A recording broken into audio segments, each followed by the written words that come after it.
¿Qué es el tarot? Esa es una buena pregunta. De hecho, yo hace muchos años también me la preguntaba y fue una de las causas o de las inquietudes que yo tenía precisamente para empezar a investigar qué es esto llamado tarot. Y pues comúnmente pues es un mazo de naipes, de cartas, de barajas, que consta de 176 cartas, de las cuales 22 son los considerados los arcanos mayores y 56 los arcanos menores.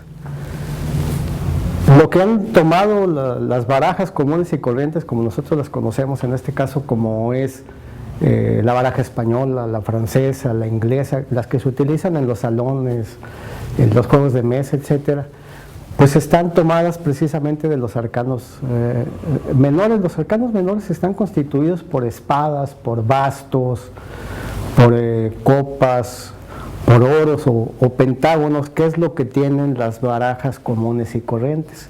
Lo único que tomaron de los arcanos mayores es lo que se conoce como la carta del loco. La carta del loco es una carta que en muchos tarots no tiene número o tiene el número 0.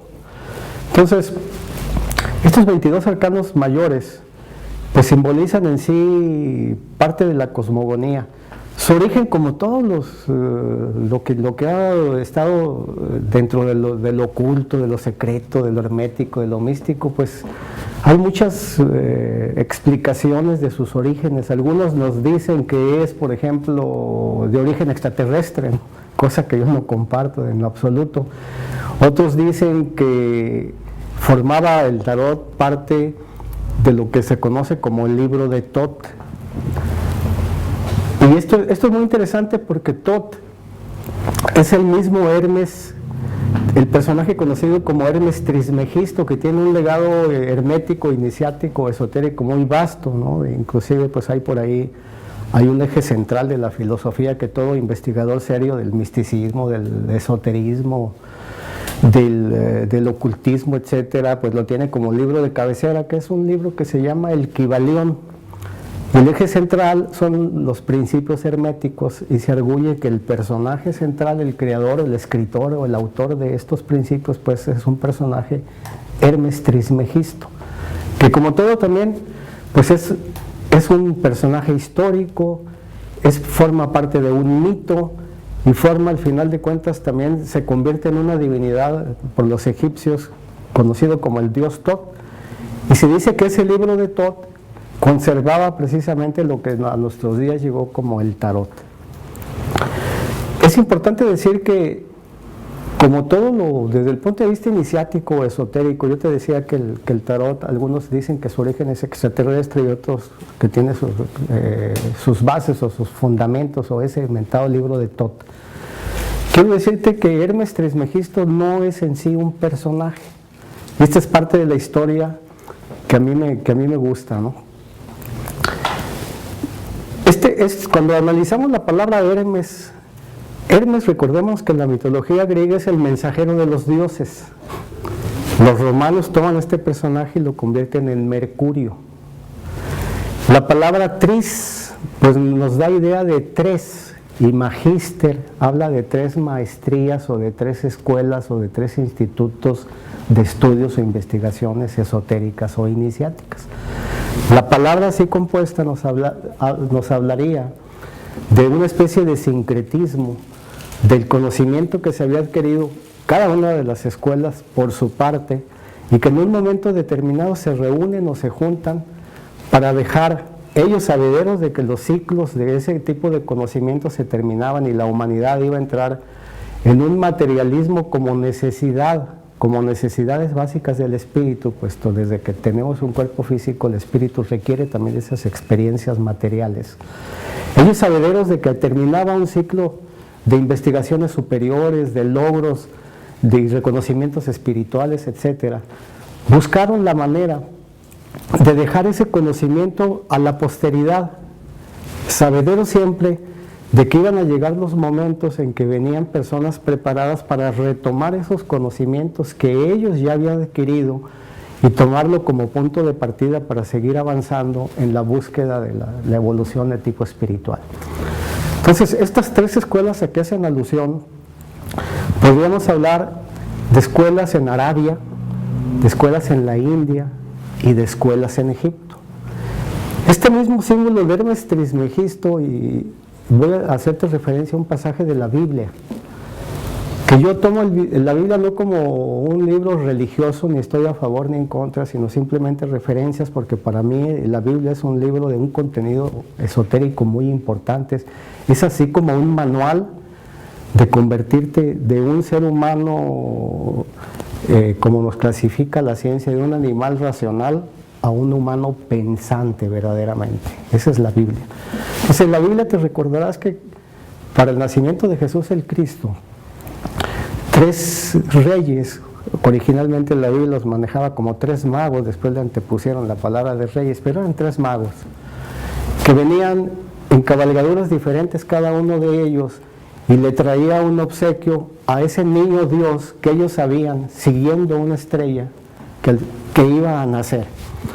Entonces cada uno de ellos va en una cabalgadura diferente. Uno va en un elefante, otro va en un caballo y el otro va en un camello. Y cada uno de ellos le lleva un presente. Uno le entrega oro, otro le entrega incienso y otro mirra.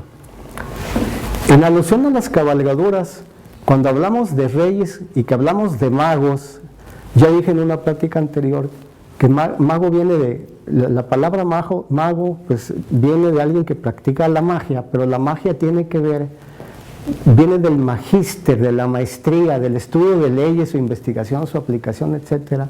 Entonces estos 3 magos eran maestros.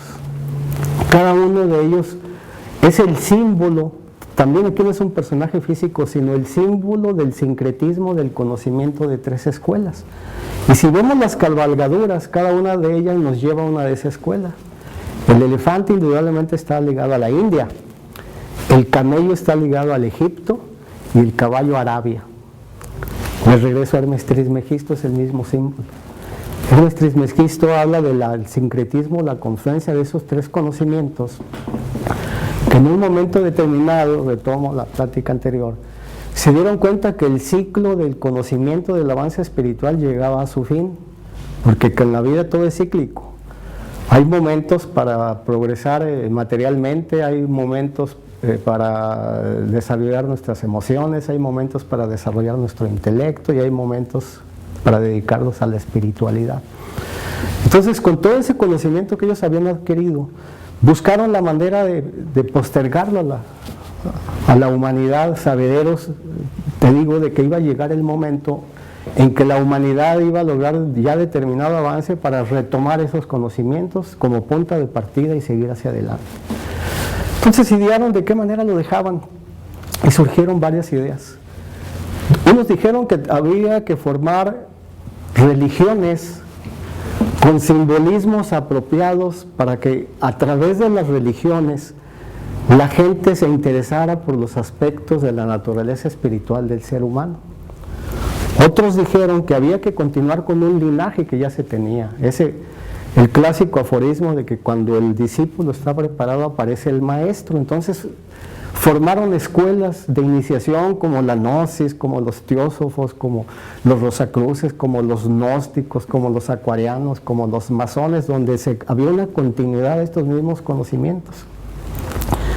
Otros dijeron que ese conocimiento debería también quedar en el pueblo y se formaron pequeñas historias, pequeñas leyendas, pequeños mitos que guardaban un conocimiento profundo y que al conservarse como eso, como historias y como cuentos, las personas no le iban a cambiar nada. Pero otros también dijeron que podrían dejarlo como juegos de salón.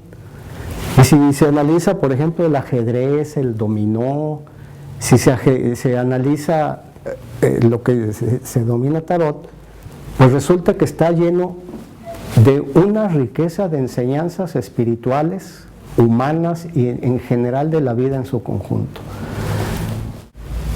Así como te comentaba yo que algunos iniciados, porque eran maestros iniciados, ¿iniciados en qué? Pues en el arte de la espiritualidad, aquello que se ha conocido como el esoterismo. Utilizaron diferentes métodos para dejar un conocimiento, para sabederos de que iban a llegar personas que iban a entender esto, ¿no? Y te decía que lo formaron a base de las religiones, a base de grupos más herméticos como asociaciones que se requiere de una iniciación para ingresar a ellas, pero también lo dejaron al pueblo, al vulgo. Y estas cartas del tarot se las dieron a los grupos conocidos antes como los gitanos. Los gitanos son los que empezaron a utilizarlos como para sortilegios, para leer la suerte, la buena o la mala fortuna, etcétera, sin darse cuenta que dentro del tarot había un verdadero tesoro. Pero ignorando eso, gracias a eso precisamente lo conservaron ante nuestros días. Las cartas más antiguas que se conocen, bueno, son algo así como el tarot de Marsella, por ejemplo. Hay muchos tipos de tarot, porque hay tarot de ángeles, tarot del zodiaco, Rider and White, hay muchísimos juegos de tarot, y todos al final de cuentas, pues cada quien se habitúa a tener uno en sus manos. Cuando formaron las religiones, pues la soberbia y el orgullo humano y el pensamiento de que se tienen verdades absolutas, al final de cuentas llevaron a ser una élite muy especial donde se sentían superiores al pueblo. Los grupos herméticos cada vez empezaron a ser menos porque desde el punto de vista del egoísmo humano, en que empezaron a querer adueñarse de esos supuestos tesoros y no compartirlos, etcétera. Pero las cartas y los juegos y las leyendas ahí siguen. Por ejemplo, yo en una plática anterior les hablaba de que Mercurio representa la mente. El primer principio hermético, cuando yo leo Hermes Trismegisto, el primer principio hermético dice que el todo es mente, que el universo y todo lo creado es mental, es decir, que la creación, y vamos nosotros con ella, tenemos ahí nuestra piel, nuestros huesos, nuestra sangre, nuestro ser completo dentro de la mente de la divinidad misma. Por ahí hay un cuento que lo han hecho película y que todos lo sabemos, de Aladino y la lámpara maravillosa. La historia comienza donde un personaje que se suplanta como si fuera tío de Aladino, porque anda buscando un ser puro, un ser sin malicia, un ser candoroso, que es el único que puede entrar a unas grutas muy profundas, y le dice que rescate una lámpara. Y de esa lámpara, Aladino no sabe, pero se encuentra que hay una enormidad de tesoros ahí adentro. Pero él le dice que no haga caso de los tesoros, que lo único que saque es la lámpara. Porque el tío sabe que esa lámpara le va a conceder no solo los tesoros que hay ahí, sino absolutamente todos. Entonces cuando este tío al final de cuentas quiere quedarse con la lámpara, abandona al niño ahí, no le da la lámpara, toda la historia, pero esa lámpara, acordémonos que la frotamos y sale un genio. Y ese genio te dice, yo te puedo conceder todos los deseos que tú quieras. Entonces ese genio es el mago del tarot, y el mago del tarot es el planeta Mercurio, es decir, todo está íntimamente ligado. ¿Cuál es la parte creativa de la naturaleza divina? Dice el primer principio hermético, que el todo es mente. Luego entonces la parte creadora de la divinidad misma es su mente. Por analogía, ¿cuál es la parte creadora del ser humano? Nuestra mente. Ese es el mago. Pero tenemos que saber frotarla con candor, con armonía, con pureza. Quiere decir que debemos desterrar los pensamientos negativos de nuestra propia naturaleza, para al final de cuentas saber frotar esa lámpara, es decir, darle un uso adecuado a esa maravillosa herramienta que tenemos los seres humanos, que es nuestra mente. Esa representa la primera carta del tarot. El loco no tiene números, decía, el primero es el mago. Los primeros 22 arcanos, sobre todo los 7 primeros, del mago hasta lo que se conoce como la carroza. En este caso es el mago, la sacerdotisa, la emperatriz, el emperador, el papa y el carruaje, los enamorados y el carro del carruaje. Esas primeras 7 cartas, cada uno de ellos está ligado con un principio hermético y está ligado a la vez con uno de los atributos de la divinidad misma. Los atributos de la divinidad misma es voluntad creadora, inteligencia activa, amor, sabiduría, armonía y belleza, inteligencia o mente práctica, ceremonial y devocional, o devocional primero y ceremonial. Las 7 primeras cartas, resulta que tenemos, el primero es el loco, que indica el espíritu en toda su potencia, es la voluntad creadora esa es la voluntad creadora. Luego sigue el mago, que representa la inteligencia activa. El mago es Mercurio. La siguiente carta es la sacerdotisa y está representada por la luna. Esa luna simboliza precisamente la armonía y la belleza. La tercera carta del tarot, que es la emperatriz, representa el amor y la sabiduría. La cuarta carta es el emperador, que es el signo de Aries y representa la mente práctica. Luego viene la carta de los enamorados, que representa el ceremonial. Los enamorados participan en una ceremonia y esa ceremonia sirve para recrear la vida. Y la última carta es la de la anterior es la del Papa, que es el devocional, que es la que me confundí hace rato. También el devocional representa esa devoción que tiene uno por la vida y lo representa el Papa. Entonces vemos que las cartas del tarot están ligadas a los atributos de la divinidad, a los signos del zodiaco, a los atributos del ser humano, etc. Entonces no solo es una baraja que nos sirve para adivinar cosas o leer la buena fortuna, sino que cada una de las cartas, inclusive, si yo medito con ellas, porque funcionan como mandalas. Un mandala es un dibujo que los colores, la forma, genera un impacto en mi subconsciente y despierta un atributo. Te pongo un ejemplo. Si a mí me falta la capacidad, por ejemplo, de tener iniciativa, de tener don de mando, de tener sentido de prioridad, yo agarro la carta del emperador y todos los días medito 5 o 10 minutos con ella. Entonces esa carta en mi subconsciente empieza a hacer que ese atributo que yo busco florezca. Y como es la carta del emperador, el emperador manda. Recordemos que el emperador manda, y en este caso es el signo de Aries, y Aries es un signo cardinal, o sea, todo está ligado. Yo les decía que la astrología es el eje central de todo esto. Entonces, ese es Aries, y Aries es un signo cardinal, y los signos cardinales, sus capacidades, precisamente el sentido de autoridad, el saber, el tener el don de mandar, etc. Entonces, el tarot así es. El tarot te sirve para meditar con cada una de las cartas, son sanadoras. Retomando esa carta del tarot que te digo que es el emperador. Si el emperador al final de cuentas no solo te sirve para meditar y despertar en ti los atributos que representa, ya te dije que es el signo de Aries, y Aries tiene que ver con la capacidad de dominar, de mandar, de dirigir, de ir a la cabeza, etc. Pero si tú meditas en él, también te puedes corregir, entre muchas cosas, problemas de la vista. Por ejemplo, vista cansada o que necesitas lentes para ver, que siempre y cuando no sea algún daño físico, ¿no? Claro. Entonces estamos viendo que el tarot son cartas que conservan un conocimiento que tiene que ver con la cosmogonía propia. Puedes leer en ellos, por ejemplo, las 7 primeras cartas hablan de la cosmogonía o del plano de la divinidad. Las otras 7 la pones abajo y hablan del plano del ser humano, y las otras 7 abajo y hablan de la naturaleza. Los que se conocen como arcanos menores, pues están formados por espadas, por copas, por pentágonos y por bastos. Las copas simbolizan el elemento agua, puesto que la copa es un recipiente para poner líquidos.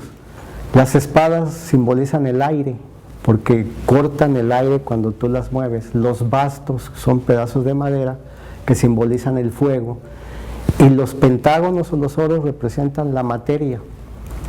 Entonces cada uno de ellos también está simbolizado con los signos del zodiaco que simbolizan el fuego, la tierra, el aire y el agua. Por ejemplo, si nos vamos a los 4 reyes que tiene el tarot, pues representan cada uno de los signos cardinales. Los 4 caballos representan cada uno de los signos fijos y los 4 pajes representan cada uno de los signos mutables del zodiaco.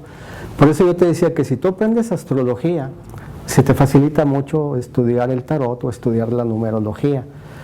Al final de cuentas, el tarot te sirve pues para meditar con ellos, te sirve para entender, encontrar previsiones. El tarot te sirve para, dentro del contexto de los acontecimientos que te está tocando vivir, te da respuestas muy importantes, es decir, amplía tu panorama de la visión que tienes de un aspecto determinado, te sirve para resolver encrucijadas.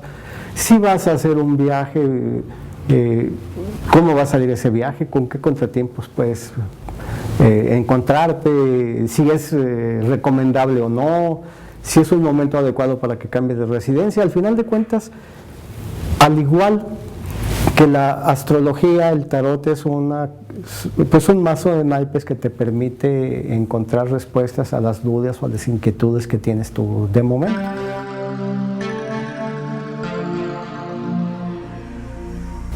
Pues tiene usos múltiples y no es algo sencillo en general, hay que estudiar mucho para poder aprenderlo, para poder utilizarlo.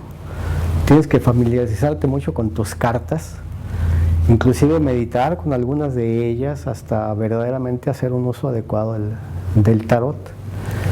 Te sirve, te decía, dentro del contexto de los acontecimientos que te están tocando vivir en tu vida, pues puedes tener respuestas muy rápidas y muy fáciles, ¿no? Porque haces una tirada y pues hay muchísimas tiradas, ¿no? Te comentaba que puedes hacer cruces, puedes hacer pirámides, estrellas. A mí en lo particular, pues hago todas ellas, pero me gusta una donde ligo precisamente la astrología, que se conoce como una tirada astrológica, con el tarot. Entonces ahí partes 12 secciones diferentes y cada una de ellas nos da una información específica de determinada área de tu vida. Así podemos en ese momento hablar un poquito de tu personalidad, de tu carácter, de tus situaciones financieras, las relaciones con tus hermanos, las relaciones con tus hijos, con tus padres, la posibilidad de viajes o no, cómo está tu relación conyugal en este momento, cómo está tu salud, tu trabajo, tu profesión. O sea que es una información importantísima que la tienes a la mano, te comentaba yo, tanto en una carta astrológica como en una lectura del tarot. Entonces, pues es una herramienta también maravillosa, inclusive está contemplada dentro de las ciencias sagradas. La ciencia sagrada está, haz de cuenta que la astrología viene siendo como la llave de oro para abrir la puerta del templo de Jerusalén, y el tarot viene siendo como la llave de plata. Es decir, son claves que te permiten tener acceso a una información muy importante del momento actual en el cual te está tocando vivir.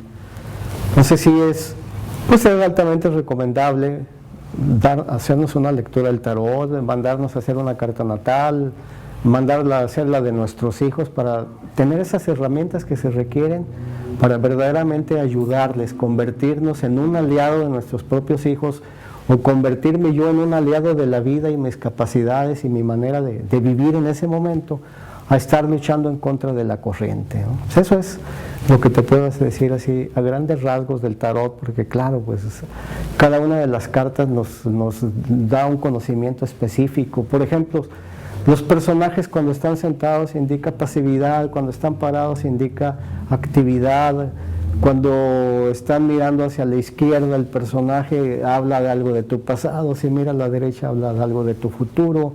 Si estamos hablando de reyes, puede hablar de actitudes autoritarias que te estás viviendo o estás experimentando, o que tú las tienes en ese momento. Es decir, te da una información muy completa el tarot. Y son miles de composiciones, porque estamos hablando de ¿qué? 78 cartas. Pues al final de cuentas el cúmulo de combinaciones que puedes lograr con ellas pues son infinitos, ¿no? Entonces sí, queda claro lo que es el tarot, claro, en una plática como la que tenemos ahorita nosotros, que no se trata de ningún curso en especial.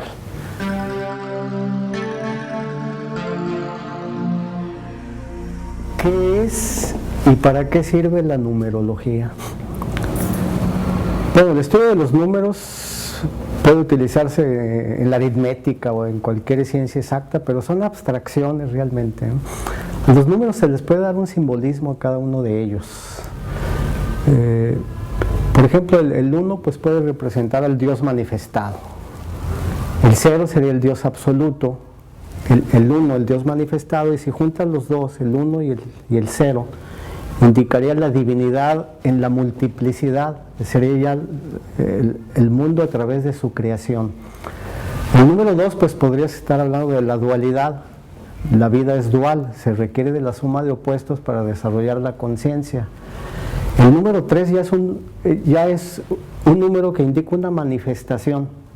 Algo se manifiesta a través de esos dos opuestos. Por ejemplo, la luz, tú unes un polo negativo eléctrico con un polo positivo y hay una manifestación, hay un resultado. Produce luz, produce sonido, produce imagen, todo lo que puedes hacer utilizando los polos de electricidad que te dije. O simplemente representa la pareja también el número 2, y el número 3 la manifestación a través de la pareja, donde para que algo se genere se requiere de esas dos fuerzas. El número 4 ya habla de una construcción de algo sólido, algo construido. El 5 indica esa quinta esencia, indica la inteligencia ya interactuando sobre la materia y sobre la creación. El 6 es un número de armonía, de belleza, de equilibrio. El 7 representa un ciclo, es decir, un plano de manifestación diferente. El 8 te indicaría, al final de cuentas, es como el número del infinito, o la lemniscata. El 8 acostado habla de la interacción entre un plano y otro. Y el 9, pues es el último de los dígitos, tal y como lo conocemos, que indica que termina un ciclo e inicia otro. Cada uno de estos números, para entenderlo, podríamos relacionarlo con alguno de los planetas. Por ejemplo, el 1 es la misma vibración del Sol. El 2 es la vibración de la Luna. El 3 es la vibración del planeta Júpiter. El 4 es de Urano. El 5 es de Mercurio. El 6 es la vibración del planeta Venus. El 7 simboliza el planeta Neptuno. El 8 es Saturno. El 9 es Marte. Y el 0 sería Plutón. No es una coincidencia, por ejemplo, sobre todo en las tiendas comerciales y mucho en las tiendas estadounidenses, casi todos los artículos terminan en 9, 9.99, 18.99, 15.29, 18.49. ¿Por qué? Porque el número 9 al final dinamiza ese número, genera dinámica. La numerología te sirve para analizar parte de tu personalidad y de tu carácter a través precisamente de los números, tanto a partir de tu fecha de nacimiento, como asimismo partiendo del análisis del nombre que tú tienes. Y con la numerología tú puedes, con tu fecha de nacimiento no puedes especular. Naciste en determinado día, determinado mes y determinado año y ya lo tienes como una marca. Pero con tu nombre sí puedes hacerlo. La numerología te sirve, por ejemplo, para buscar un nombre adecuado para un negocio que quieres abrir, donde si haces uso de la astrología para buscar una fecha de inicio y además a través de la numerología buscas un nombre adecuado, porque hay números que te indican buena fortuna y números que te indican mala fortuna. Y la buena o mala fortuna casi depende del número compuesto. Por ejemplo, el número 10, su número compuesto es el 10, en el tarot de la rueda de la fortuna es un número afortunado. Si tú lo reduces, el 1 más el 0 te da el número 1, el 1 hablaría de la personalidad y del carácter y está simbolizado por el sol. Entonces el número 10 es un número afortunado. Si tú buscas un nombre para una persona que la suma de todas las letras, reduces los dígitos y te da ese 10, pues va a ser un número afortunado. ¿Para qué se usan los números? Para analizar el carácter, la personalidad y la suerte de una persona. El hecho de tener esos datos pues indica que ya tienes cierta información que te permite manejarte con más sabiduría, con más conocimiento. Pero si no puedes especular, te digo, con la fecha de nacimiento, sí puedes cambiar un poquito la ortografía de tu nombre. Yo en lo personal, hay gente que un Cabrera lo escriben con K, porque el nombre más, en vez de la C de Cabrera le ponen una K y ya cambia la vibración del nombre.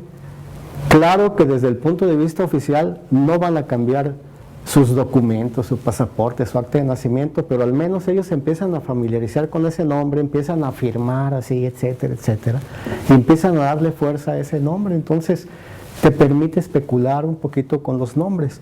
Cuando tú ya lo tienes, pues buscas de una u otra manera analizarlo.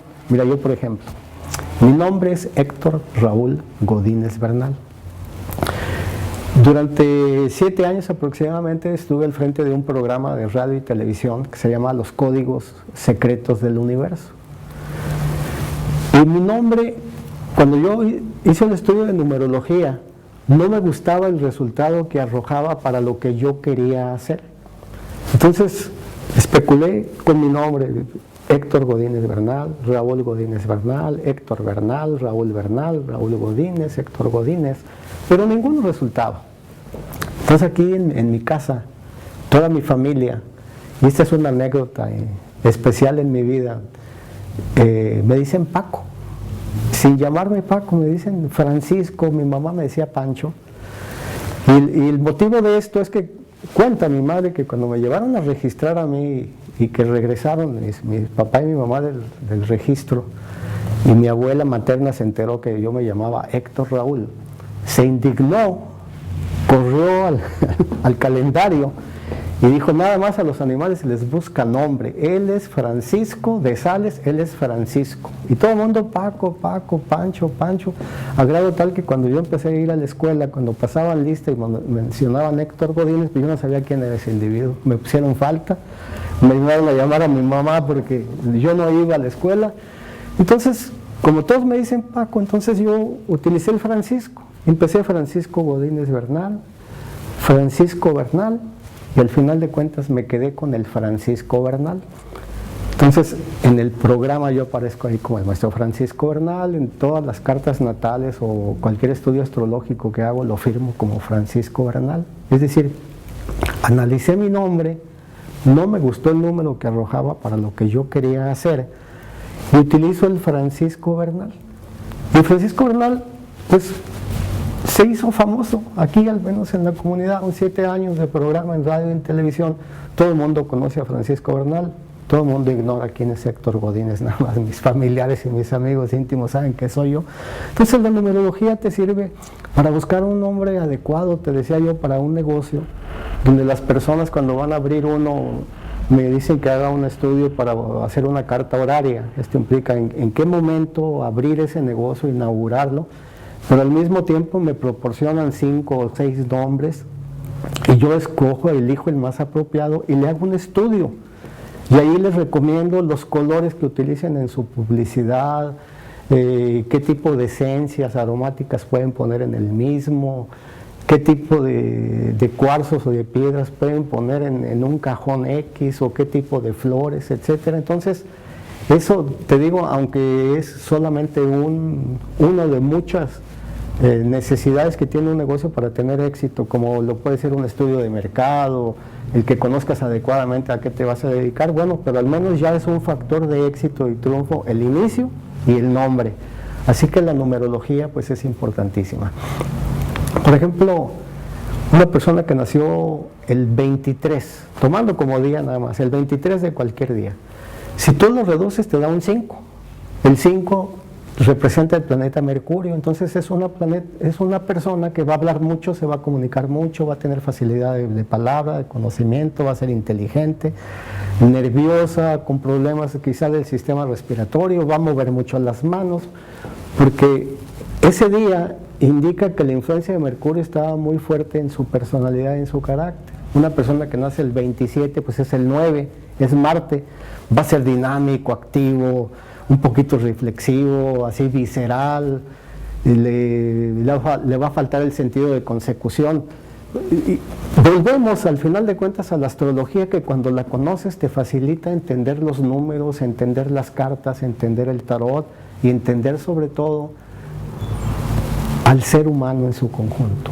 Todas estas ciencias en su conjunto te permiten entender con mayor profundidad tu propia naturaleza, tu propio carácter, la esencia de vida, tus números de fortuna.